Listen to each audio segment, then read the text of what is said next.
We are We are cultivate. Cultivate. We are cultivate.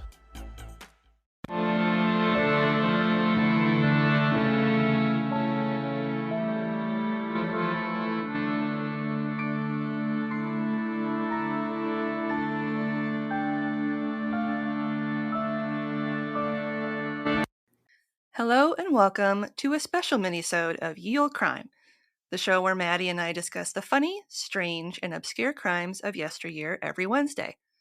This special bi-weekly segment is called Can You Crack the Cramp-Word, which is slang for a difficult or obscure term, which I thought was very fitting.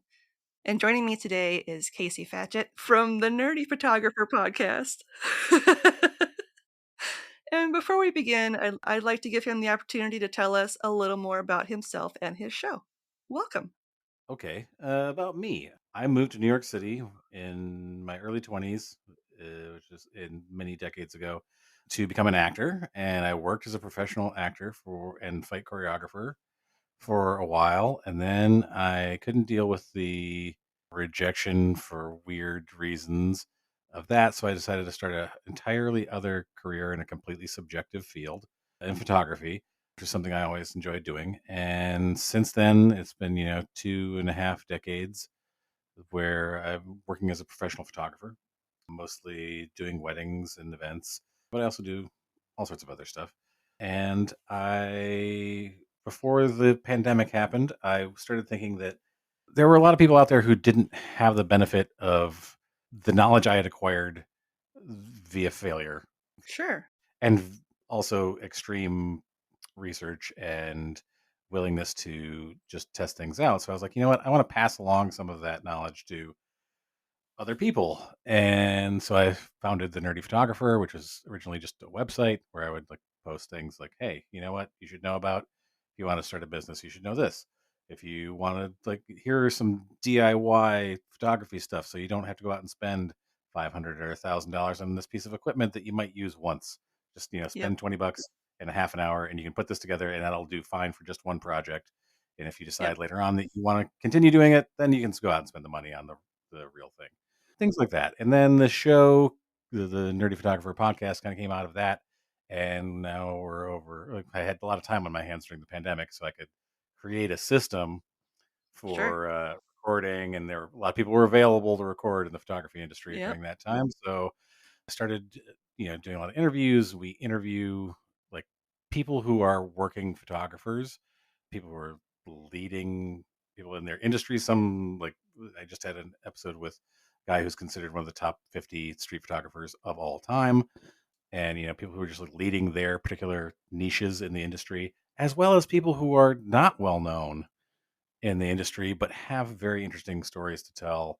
We cover a wide gamut of things from technical stuff to talking about why there are so many Hallmark movies about photographers and how ridiculously they portray the profession, to just like having a talk about the industry and where we think things are going with stuff like AI, things like that. And also, I throw in on every episode, because I am a huge nerd and comic book fan and science fiction fan. I created this sort of frame around every episode, but it's the adventures of the Nerdy Photographer and the Nerdy Photo Crew. And we go, there's a little, each episode has a little adventure with it at the beginning and end that kind of coincides with the topic of that particular episode.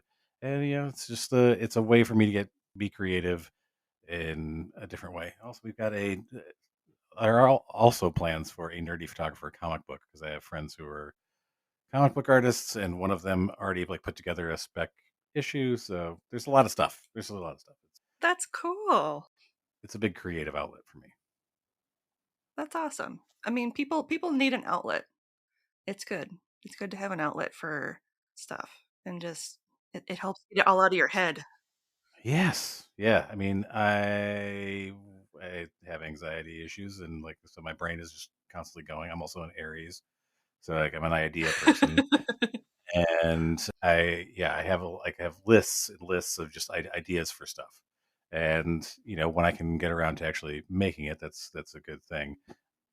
And people would be like, "Oh, well, creative outlet. That's kind of what you do for a living, like as a photographer." And it's a different muscle. Yes. And also that's the business part of it. Like, Hmm. that's even though it's creative and I love it, there's also the work aspect wrapped around it, which is something I've had to really work at, and I've been doing more recently. I'm got like a bunch of like photo projects that I'm doing that have absolutely nothing to do with work, and may nobody else may ever see them, but they're just ways for me to reconnect with photography as just a creative exercise, because I think I was falling. I come back to this like every 5 years of going like, am I still doing this, or am I Yeah. like, have I just gone into a rut or whatever? So yeah, I always check in with myself. That's good too.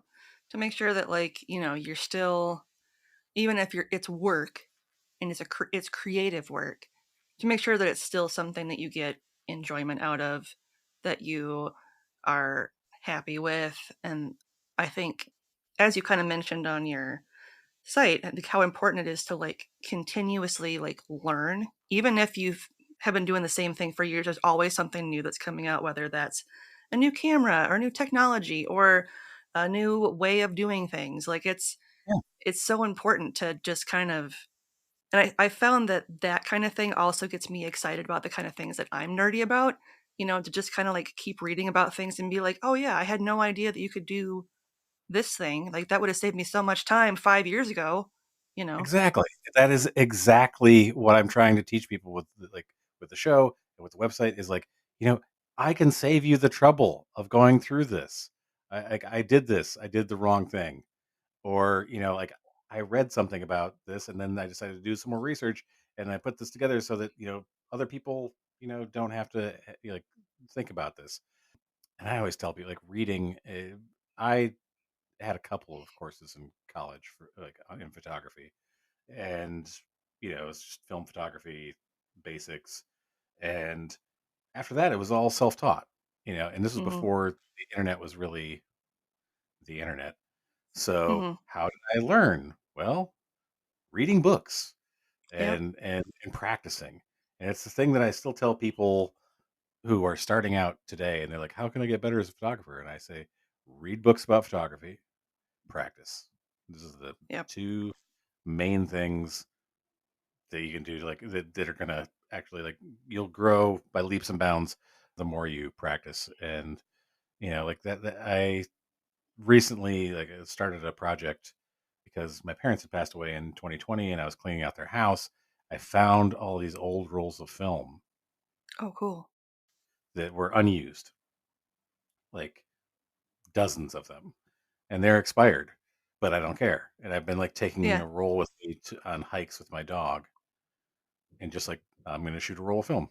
And it's sort of like you limit yourself in the number of photos you can take, which is limiting yourself can be the kind of makes you creatively like you have to think creatively about what you're doing Yep. and be really present in what you're doing and really choose each picture that you take, as opposed to like I'm shooting digital and I can just take 1,000 photos. I'm not going to sit there and you know like agonize over like whether I got this shot.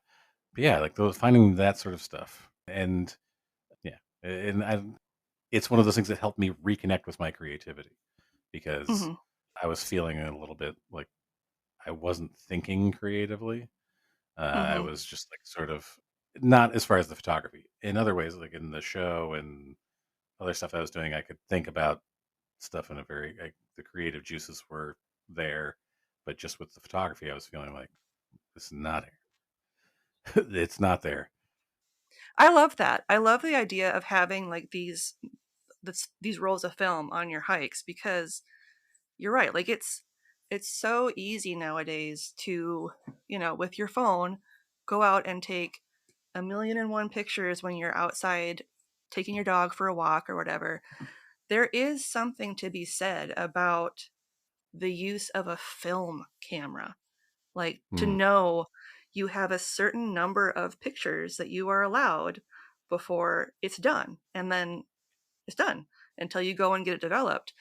And I remember when that was something that we would just do all the time, like how kind of exciting it was, and Mm, also how like more purposeful you would be with how you were like framing things up, because you'd want it to look good when you had it yeah, developed. You didn't want it to be all wonky or blurry, because then right. You wasted a you shot. quote unquote wasted a shot, you know?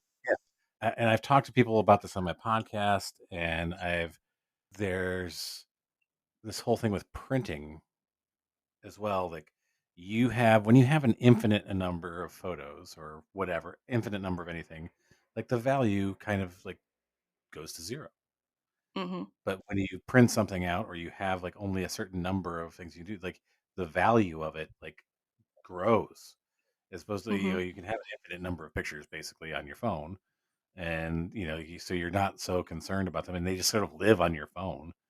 Hmm. You don't print them out, you don't do things with them, and when you're like, I always get the prints when I develop my film. I'm always like, yes, I want to print, and they're sure you just don't want the negative and a scan, and I'm like, no, I want a set of proofs Hmm. because I want to be able to hold it in my hand. That's the Yep. important part for me.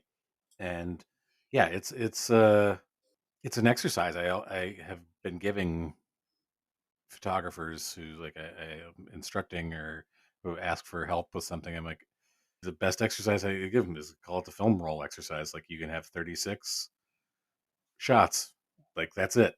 You can only take Hmm. 36 photos, or you can only take 24 photos, or you can only take 10 photos. Like those, like you choose. But you have to tell a whole story in that number of exposures, and that's it. And they all kind of Sure. go like, you see them like initially freak out about it, but then it Yep. opens up this whole like level of creativity and thinking in their minds, because yeah, like you said, they're so much more purposeful Hmm.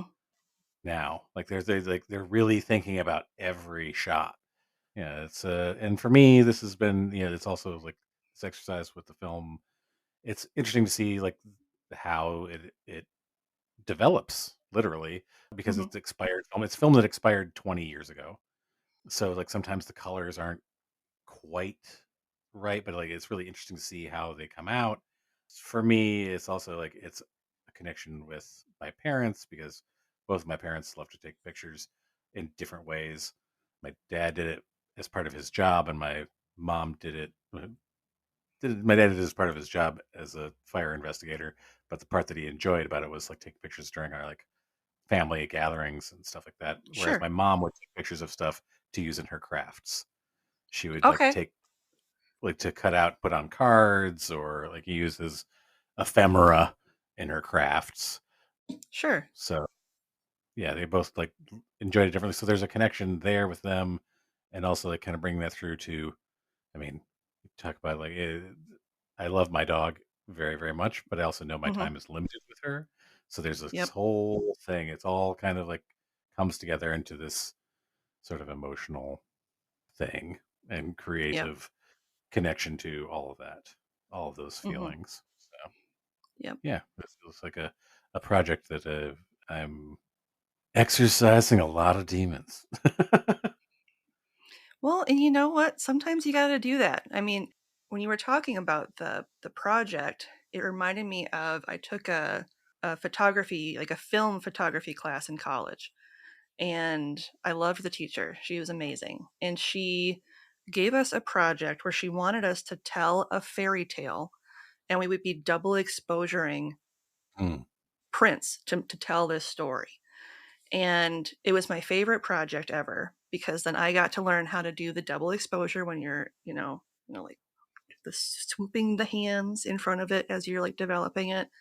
And it really taught me to make like the importance of like framing, and also mm, like the importance of keeping, if you're going to be doing double exposure and you want it to look like two things are in the same space at the same time, you need to keep everything stationary as much as possible, where the only variable that's changing is like the person moving into the shot or moving out of the right. shot. So like making sure your camera doesn't move too much, because then the shot's going to be just a little bit wonky. And it was such a fun project because it made you think so much more about how you wanted the final product to look when you Right. were laying the two images on top of one another. You weren't just what was the term we use in like, spray and pray. You weren't just like sort of like, oh, I'm Yes. gonna put the like click the shutter and hope that I get the photo that I want. You have to be more thoughtful about it Yes. and more invested in the outcome Yes. and have a vision for what you want. And Yep. that's I mean, yeah, I love double exposures and the whole thing there of like different kinds of double exposures and doing stuff with like where you have shadows and filling in the shadows or the highlights with something else and just keeping mentally like okay this is I've got to take this type of photo so that I have the space for the thing and for my double exposure in the Hmm. frame. And yeah, it's just the getting we're talking about a lot of visual stuff on an audio podcast, and I have to be like, I know. But yeah, it was such a cool way to think of things because and she had us do like storyboards so we would kind of know what yeah, sort of shots we wanted to take. So it wasn't like well, like you said, a spray and pray and hope that I got the shot that's going to work just fine for when I combine these things together. So it was a really fun way to think of how to marry a couple different things in a way that would still tell a story. And I think exercising your brain that way every once in a while creatively is really helpful because, like you said, sometimes we just get stagnant with things yeah. or we just get so set in our ways that we kind of need to challenge our brain a little bit to be like, Well, it's just jumpstart it.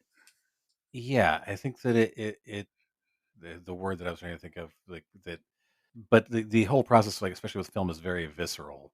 Like there's very much like a feel to it, and I don't want to sound like one of those like like, oh you just don't understand, but it really has that process until unless you've done it, you don't Yeah, really know what it's like. It takes a lot of visualization is the word I was trying to think of. Like there you go. that visualizing it because you don't get to like see it on the back of your camera Hmm. afterwards and go, "Oh, I got what I was looking for. Now time to move Yep. on." You really have to think. Yep. You also have to trust yourself that you got it. Hmm. And you may find out later that you didn't get it, but there may be a happy accident in there. I have like taken some photos that turned out to be like really happy accidents on film. Like, oh, there was a leak in my camera, but it like created these nice streaks in this, and it's like really interesting.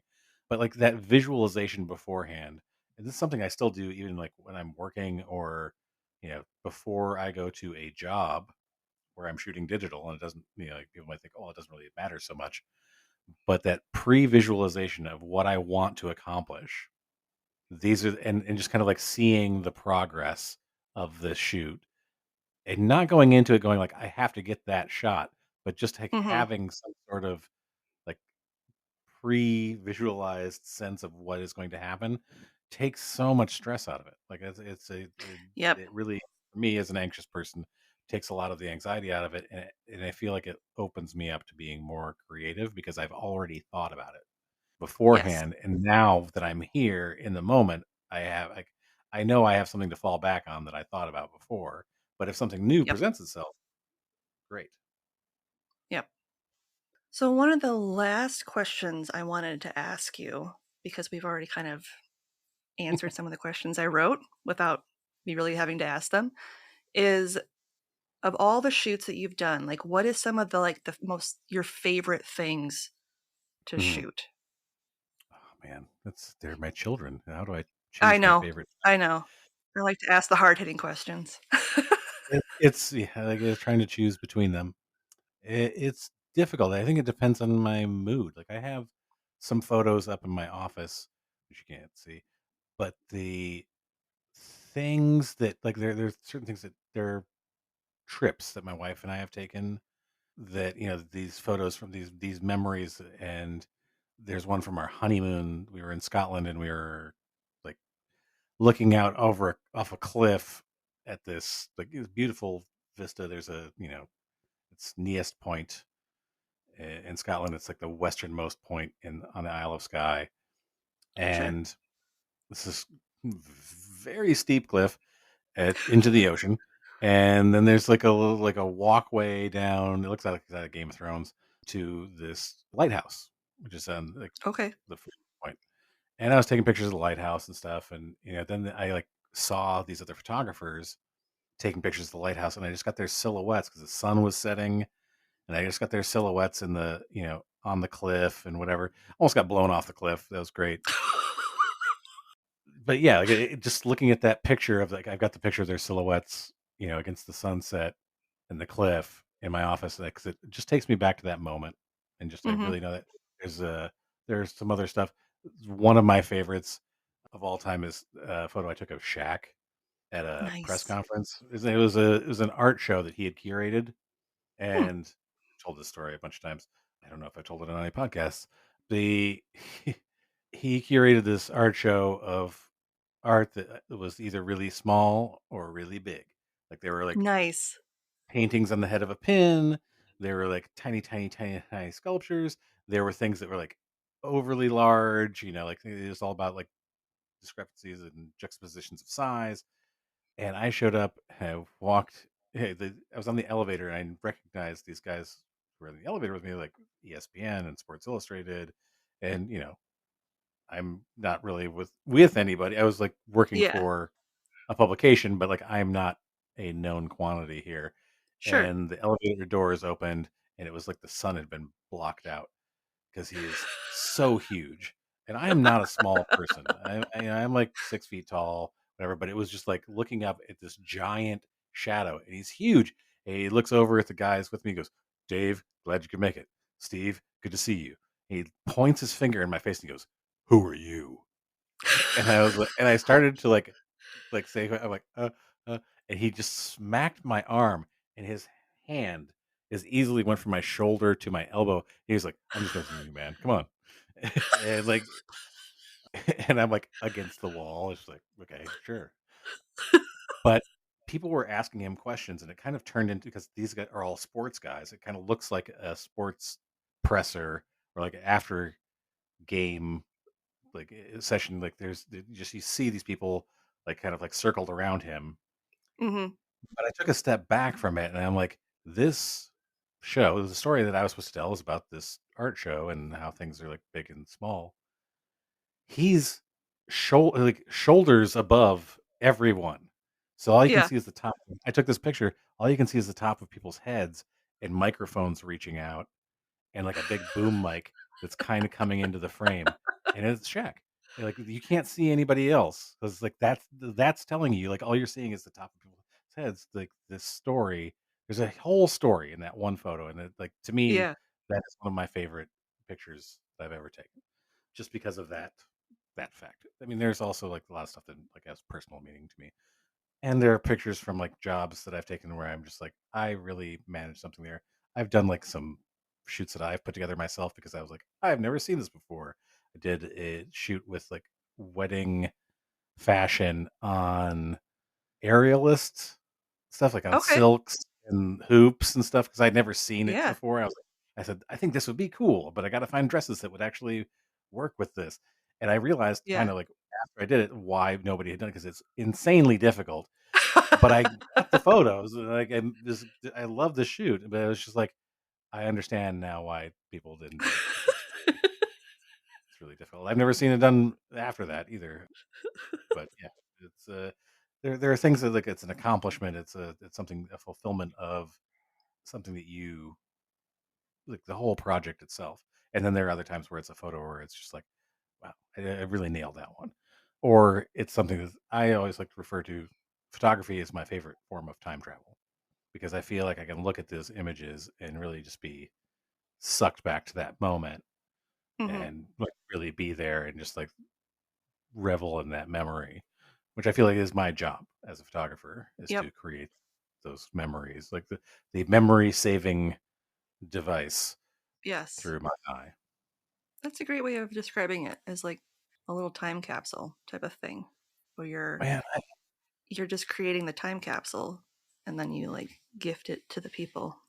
yeah, because I mean, I look at I am a sucker for going to a thrift store or a vintage store or anything. If there's anything camera related, or like finding old negatives, because I was just like, I've got a box next to my desk that's just full of old glass negatives that I've found at vintage stores, whatever. Like, I don't know what anybody else would do with them, but I look through them and I'm like, oh, I'm remembering like this, and it says Uncle Steve came home from the war, and it's like Uncle Steve in his uniform, and I'm like, I don't know who you were, Uncle Steve, but like, here's to you. And just like Yep. celebrating the lives of these people who are, you know, like probably gone at this point, Yep. probably for a long time, but like remembering them. And yeah, I love history, so that's part of it, the draw for me. That's cool. Hello, listeners. New episodes of the Nerdy Photographer podcast are coming soon. Be prepared for new segments. Roll the dice breaker. Exciting new guests. The king of headshots, Peter Hurley. Shebang! Old favorites. I am joined again by Mel and Dwayne from the Filters Removed podcast. Welcome, welcome, welcome. Thank you. Hello, hello, hello. Inspiring conversations. What this image represents Yes. and what it makes you think about of just looking at it, you know? So it's that is what the art is, right? It's Yeah. not just the photograph. The photograph is almost like a trigger. And, as usual, a little useless information with each episode. So be sure to subscribe to the Nerdy Photographer podcast wherever you get your podcasts, and don't miss a single episode.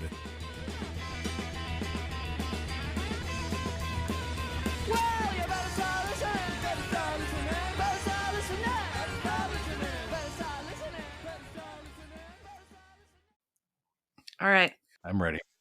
Now that I've yacked your ear off about photography, let's do some slang terms. Gearing up. All right. Your first term is grig. Grig. Grig. Can you use it in a sentence for me? Yes, I can. Because I've had a couple ideas. One could do worse than having a grig for a conscience. Conscience?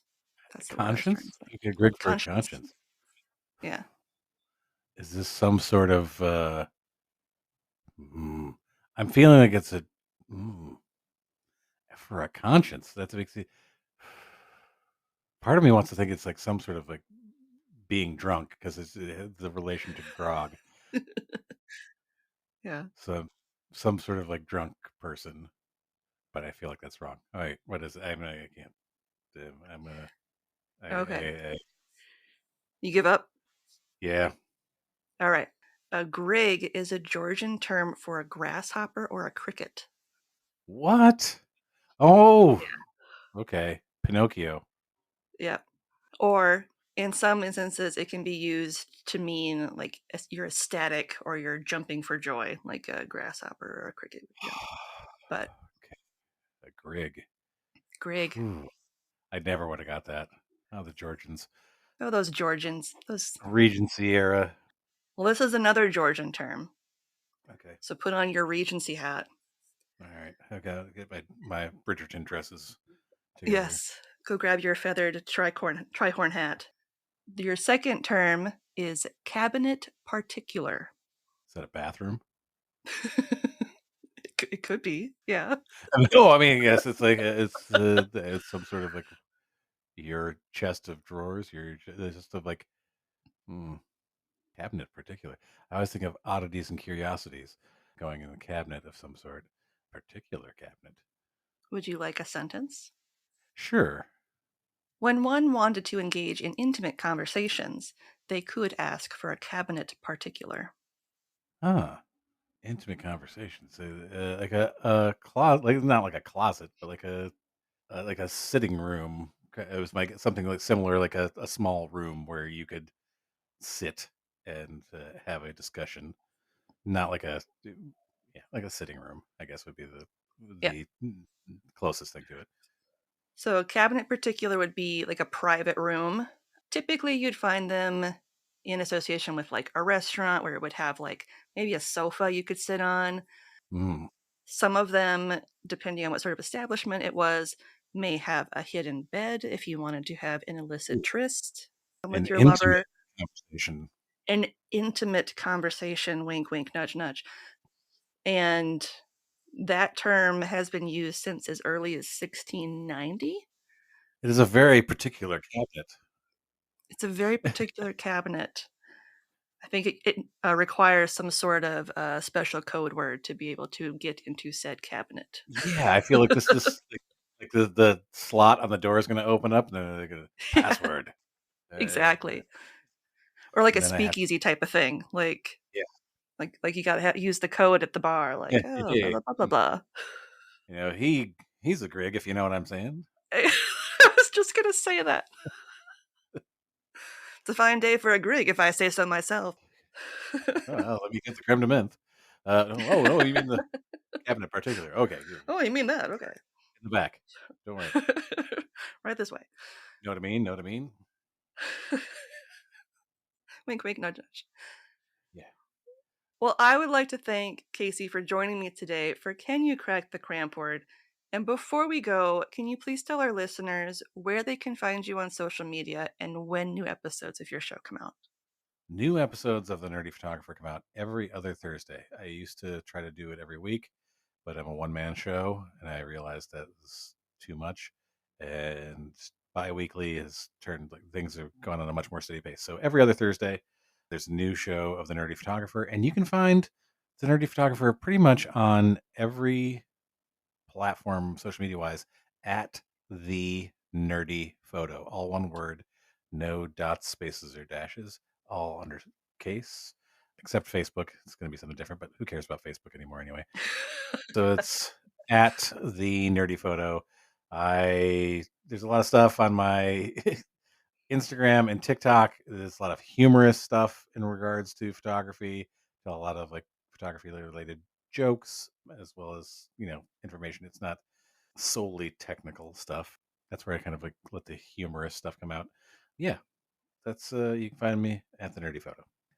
And on that note, as always, I'm Lindsay, and I'll see you next time with another tale as old as crime.